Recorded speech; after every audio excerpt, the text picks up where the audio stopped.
Hello. Today I wanted to share my favorite Franz Kafka story, and it's given my previous video talking about my recommendations for Kafka's writing, and I wanted to share my reading for this one, and then afterwards I'm going to share my own interpretation as well. And as I mentioned in the other video, Kafka's stories are oftentimes considered a literary black hole in that there's multiple ways that you can kind of interpret them, and that's like where a lot of the richness of his texts come from. And yeah, like just keep that in mind. And for this video, you're probably going to have to pay attention. So if you're not in the right mindset to pay attention, then save it for later. Or you could just try to put it in the background and try to listen. It's good for fixing your attention span, actually, like reading short stories. So if you're having a hard time going through Kafka's novels, I recommend going through his short stories. They're available online as well for free. And yeah, this one is called Before the Law. Before the Law by Franz Kafka. Before the law stands a doorkeeper. A man from the country comes to this doorkeeper and requests admittance to the law, but the doorkeeper says that he can't grant him admittance now. The man thinks it over and then asks if he'll be allowed to enter later. It's possible, says the doorkeeper, but not now. Since the gate to the law stands open as always, and the doorkeeper stands aside, the man bends down to look through the gate into the interior. When the doorkeeper sees this, he laughs and says, "If you're so drawn to it, go ahead and try to enter, even though I've forbidden it. But bear this in mind, I'm powerful. And I'm the lowest doorkeeper. But from hall to hall, however, stand doorkeepers, each more powerful than the one before. The mere sight of the third is more than I can even bear. The man from the country has not anticipated such difficulties. The law should be accessible to anyone at any time, he thinks, but as he now examines the doorkeeper in his fur coat more closely, his large, sharply pointed nose, his long, thin black Tartar's beard, he decides he would prefer to wait until he receives permission to enter. The doorkeeper keeps giving him a stool and lets him sit down at the side of the door. He sits there for days and years. He asks time and time again to be admitted, and wears the doorkeeper with his entreaties.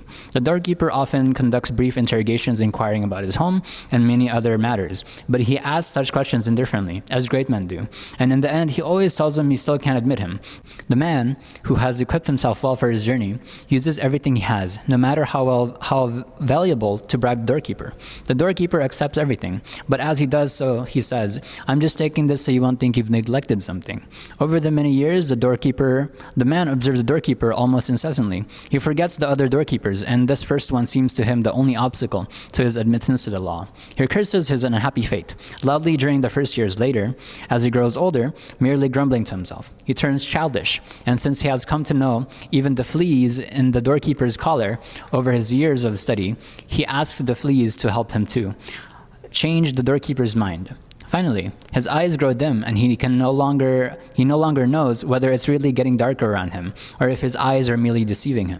And yet in the darkness, he now sees a radiance that streams forth inextinguishably from the door of the law. He doesn't have much long to live now. Before he dies, everything he has experienced over the years coalesces in his mind into a single question he has never asked the doorkeeper. He motions to him, since he can no longer straighten his stiffening body. The doorkeeper has to bend down to him, for the difference in size between them has altered greatly to the man's disadvantage.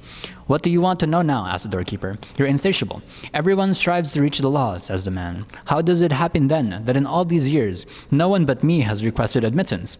The doorkeeper sees that the man is nearing his end, and in order to reach his failing hearing, he roars at him. "No one else could get admittance here, because this entrance was meant solely for you. I'm going to go and shut it now." And that's the story Before the Law by Franz Kafka. And now I'm gonna share, or feel free to pause and also reflect on it and what your interpretation of the story is. But for me, my understanding of the story is that it's regarding a craft and having your art, because the law is supposed to symbolize that goal that you're trying to attain. And with any goal, there's gonna be obstacles to it. And if you, for example, you fold or you keep stalling on the first barrier that you kind of encounter, then you're forever gonna keep languishing and waiting for the right moment or opportune moment. And for example, in regards to people that study subjects for a passion like math, a lot of people still try to strive towards impossible problems, even though there's no known solution yet. And that's facing a bunch of the threat, the gatekeepers, but still continuing despite that knowledge. And yeah, that's my understanding and interpretation of it. people also like have different ones. There's no like one unanimous correct interpretation, but like some interpretations are more like appropriate than others, because like you have to like cite like what's the commonality. But yeah, that's one of my favorite Kafka stories, and I plan on sharing more. Another favorite one I like is The Bridge. That one's like a little bit more shorter as well. Yes, thank you for listening.